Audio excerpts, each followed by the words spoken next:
Initially, this was supposed to be a review of Multiversus, a game that I like quite a lot, but I can only recommend with caution. However, most of the criticisms I have are things people have already said a million times over. The game is a bit slow and full of a lot of broken stuff, but it's fun once you get the hang of it. The characters are all fun and expressive, and while the game's a tad mashy, it's fun to run around and hit buttons with a friend. I even like the riffs a lot too. They're a fun way to try out the characters in new exciting ways, but also in some fun new scenarios.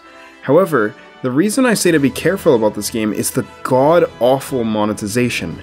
The game went from a fairly standard free-to-play grind to an unbelievable chore that forces you to follow its own pace. This isn't a good free-to-play model, and I want to express to you how bad these decisions are and what could be done to make it better.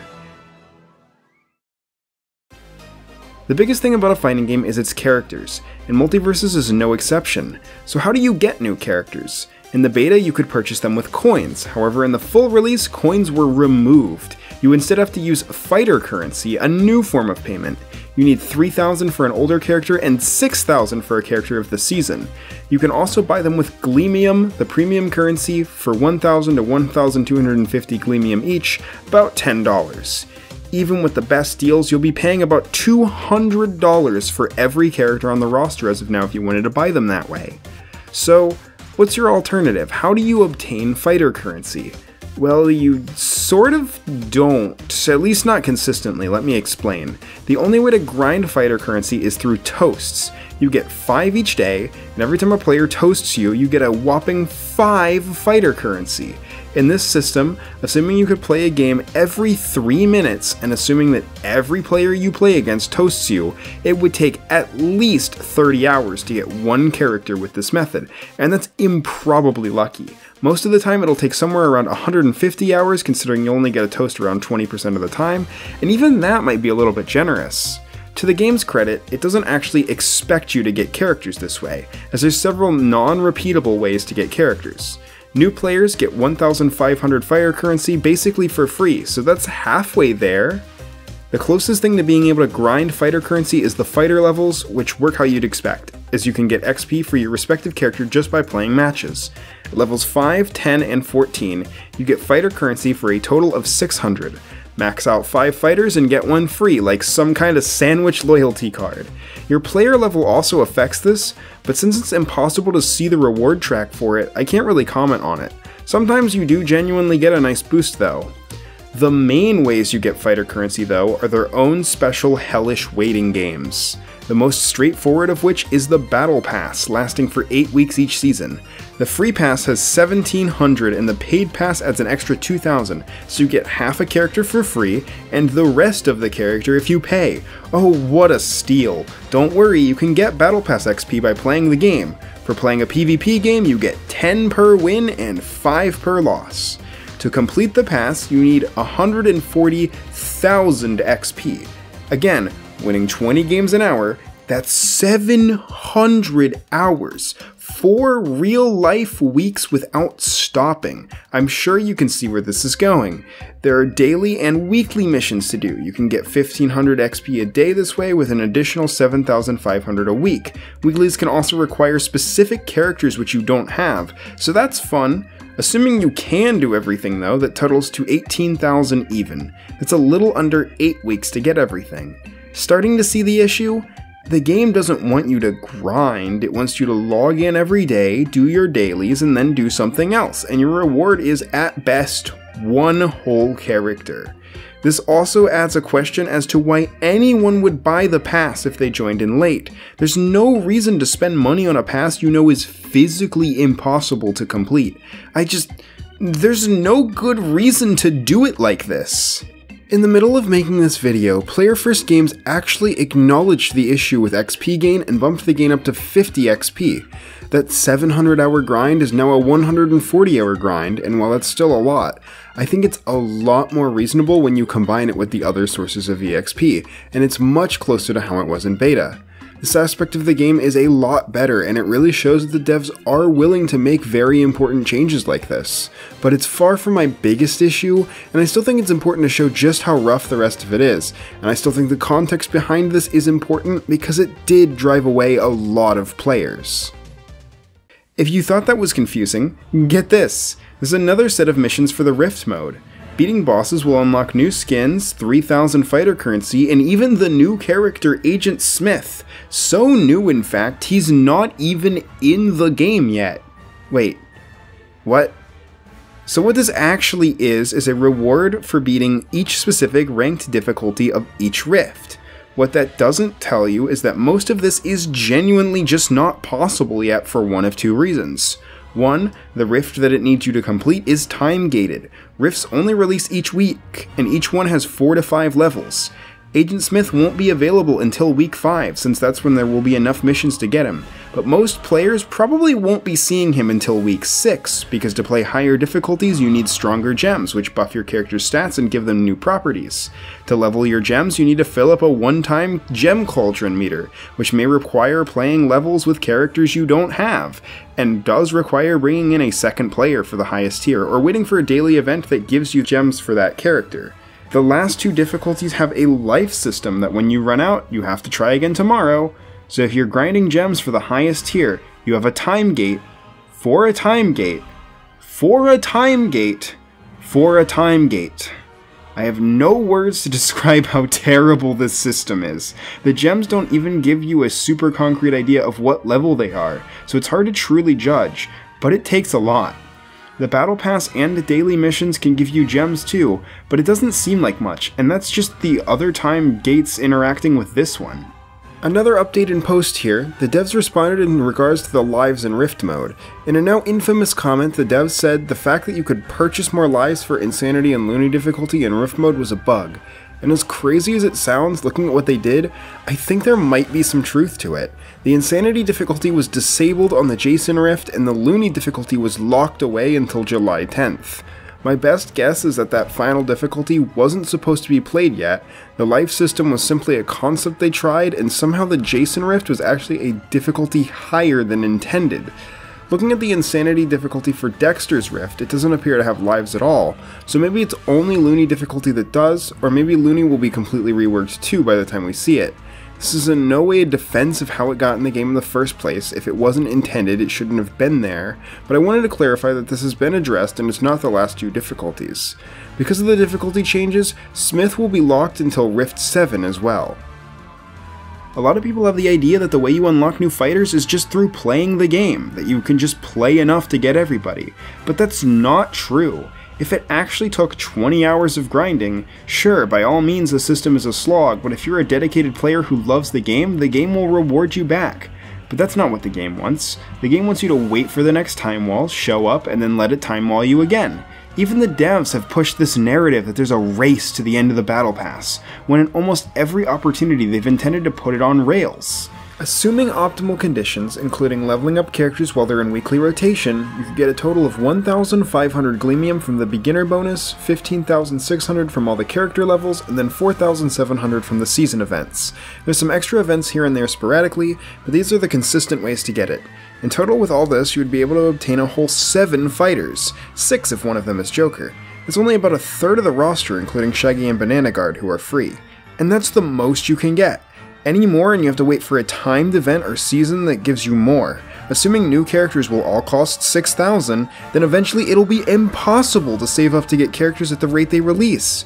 If you just want every character that will release right now, it will take you 12 seasons to unlock all of the currently available characters.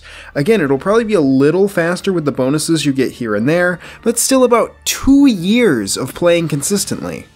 And that's what I want to do with this video, is break down the issues with this system and talk about why the defenses of it don't work, as well as explain why this will bring the demise of the game if it's left unchecked.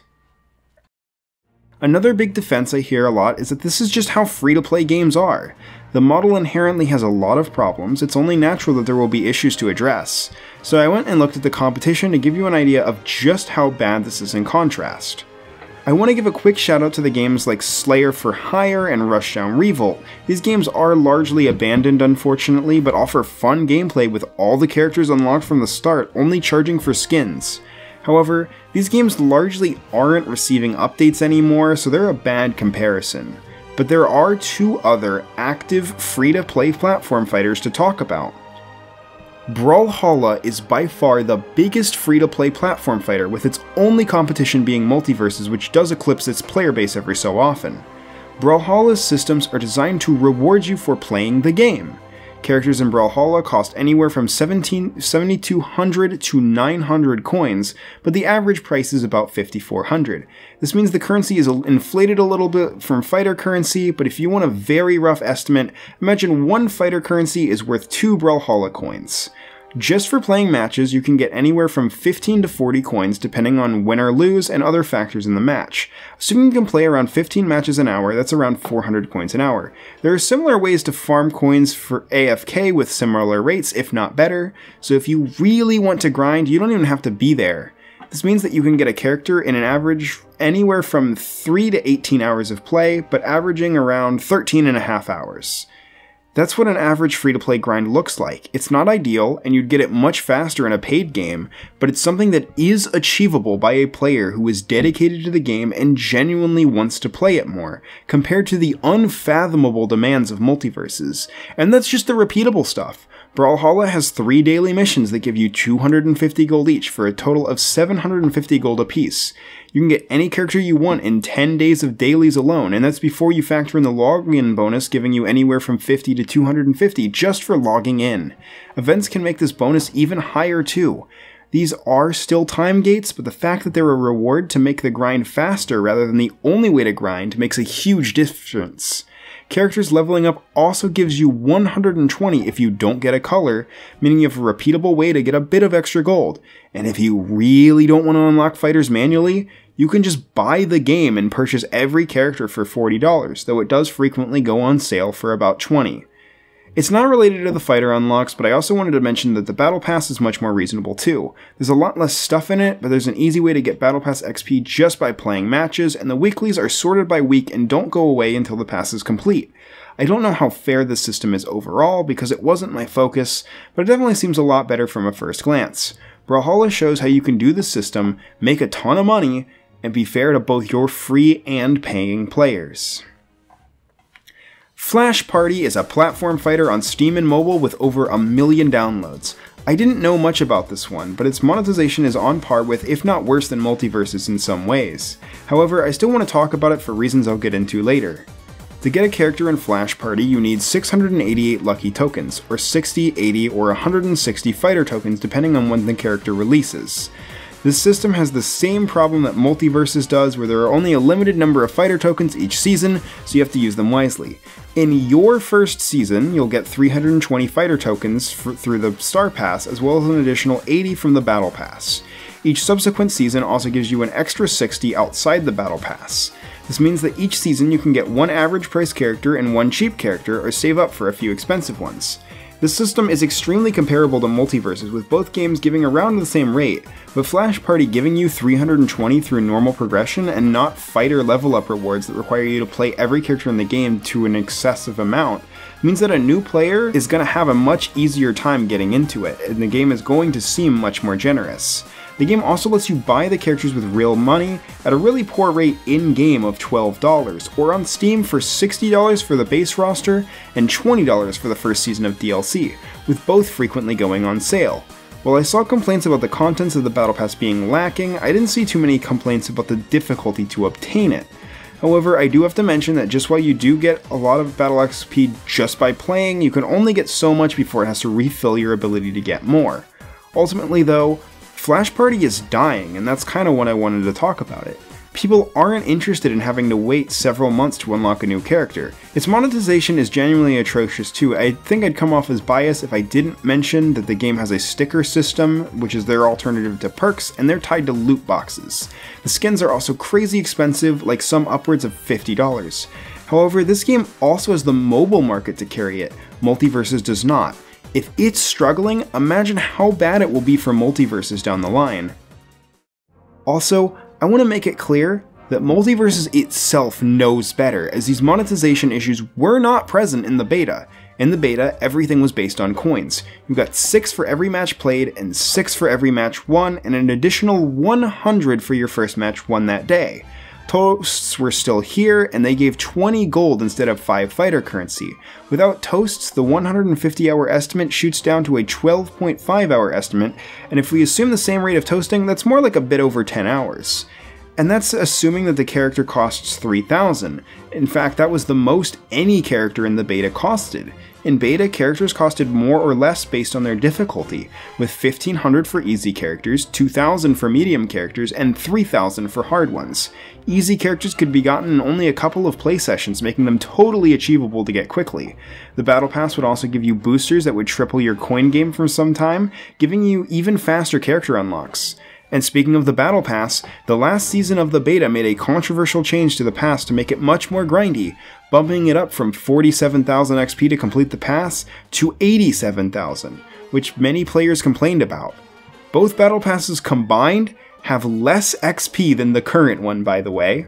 The dailies and weeklies gave significantly less XP than the current ones, so only about half of the required XP, so there was genuine incentive to grind the other ones out, which wasn't too bad as the pass was intended to last 3 months, but actually lasted for 7. You got 10 XP for playing, 10 XP for winning, and 20 XP for a rest bonus if you took a break from playing and came back. This would be tripled by boosters too, so you could get upwards of 120 XP per game. In addition, you could also buy Founders Packs that would give you tickets to unlock every character in the game. $40 would give you 15, $60 would give you 20, and $100 would give you 30, each with extra goodies like Gleamium to boot. Still far from an ideal system, but infinitely more generous than the current one in so many ways. It's baffling how we got from there to here.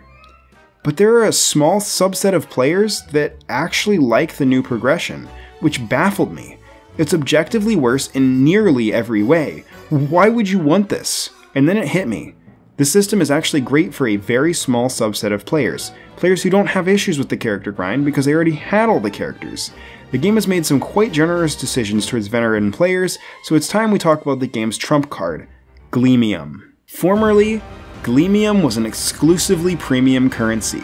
The only way to get it was to use real money. Gleamium could be spent on the same things that coins could, but also buy exclusive skins, profile items, and even the Battle Pass.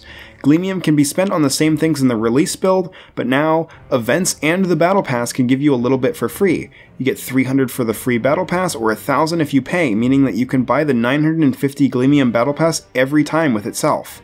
Leveling characters to the maximum level, level 15, also gives you 100 Gleamium, so if you play enough, you genuinely can get the Battle Pass for free. I don't know how bad the grind to level 15 is, but with the quests, you can probably get there in a few months. This creates a unique dilemma as to the players who played the beta. The system is mostly better if they had all the characters. Sure, the Battle Pass grind is a pain no matter what, but a lot of the issues with the rifts and the weekly challenges aren't an issue when you already have every character. And on top of that, the game is now throwing content you used to have to pay for at you for free. This was pushed even more by the fact that all returning players got the Battle Pass, so they were already in a good spot. If you see comments suggesting that the game is actually quite generous with this monetization, this is probably where this take is coming from. Still, I'd argue that this came with some pretty major downsides as well. For one, skins that used to be purchasable with coins now aren't. Stuff like the Tooniverse skins would have been perfect for coins, but now cost 500 Gleamium, quite pricey for what they actually are. Also, the Battle Pass grind is likely the way it is because the pass is free, since they now want to incentivize you to play more even harder, and there's even discussion of creating a way to buy tiers for the Pass 2 later, which would make all the more sense. Still though, I have to admit that this is fairly generous for a free-to-play game, as I don't think very many let you get the premium currency for free like this. Okay, so this system is bad, I think most people can agree to that, but I'm sure that some people might not see this as kill the game bad. So why do I think this game will not survive this monetization? Obviously the player base will dwindle if they don't feel respected, but there's a much bigger problem than just that. There's one thing that nearly every free-to-play fighting game has in common except Multiversus. Brawlhalla and Flash Party had it, and even traditional fighters like Killer Instinct and Fantasy Strike have it. And that's that you can buy every character for an affordable price. That's not just a convenience, that's a requirement of the genre. Unlike MOBAs and FPS games, most fighting game players will assert that offline is where the real game is, with no delay or network issues to worry about. And now, getting an offline setup for Multiversus is nearly impossible. In order to get every character, you have to spend over $200, buy the battle pass, and grind the Rift mode to get Agent Smith when he releases. This isn't practical or feasible for most tournaments that will likely need multiple setups for their players. 5 setups is over $1,000 and weeks worth of grinding. I'm sure WB is going to boost the game at larger tournaments like EVO, but for locals, the game might as well not exist. And this is the most egregious change to the game, as in the open beta, every single character and perk was unlocked out the gate for free. This made the game quite popular offline, being very generous for events to run. I know for a fact some out-of-touch exec somewhere was baffled the game was being given away for free and demanded it to be changed. But this is just unacceptable. This is the biggest thing. I'm putting my foot down and I'm not spending a cent in this game until the offline mode is fixed. I understand that there may have to be some cost to it, but there needs to be a way to play with every character offline without worrying about the price. Without this, the game cannot survive. So how does Multiversus fix the issues it currently has? Overwhelmingly, the community has been saying one thing, and I have to agree. Let us grind. Most people who are playing online with randoms want to be rewarded for playing. That's why even in paid games, there are ranked modes that exist. The time gate system just doesn't make a lot of sense for a game like this. I don't think it should be removed completely, as it's a great way for more casual players who don't play the game a lot to catch up. But at the same time, the game should give you reasonable XP and fighter currency for playing it rather than just logging in. This also stops the game from limiting the rate at which you get characters, the biggest flaw the system currently has. I think Rifts could use a rework to let you level your gems more consistently rather than once a day, but to be honest, I'm a little scared about how they'd handle that, so maybe leave that alone. At the very least, make it so that Rifts that encourage the use of certain characters or downright require it give you that character as a guest. I think that the Rift challenge is fine, but the game should make it clearer what you can and can't get yet. Putting Agent Smith on the Rift challenge long before he's obtainable is just diabolical, just don't show him. Lastly, I think they should just revert offline mode to let you play all the characters offline. I understand this is probably a corporate problem, but they backed themselves into a corner here. The only alternative would be to offer what Brawlhalla does and let you buy every character for a fixed price. But the issue with that is that the Founders Packs already had an introductory price that they can't break. You can't sell more than 20 characters for $60 because the Founders Pack already had that cost already. I think it would be awesome if they let people buy tickets at that price again. I'd definitely be inclined to buy some, but it would also just be easy enough to bring the offline mode back to how it was in beta. I think Multiversus is a very fun game. It has many issues, but it's fun enough to run around in and very fun to play. But in its current state, it's hard to imagine the game keeping the audience it needs to survive. I hope Player First Games can make some major changes to the game quickly before things go down south. The game could be so much more, but issues like this just hold it back so much.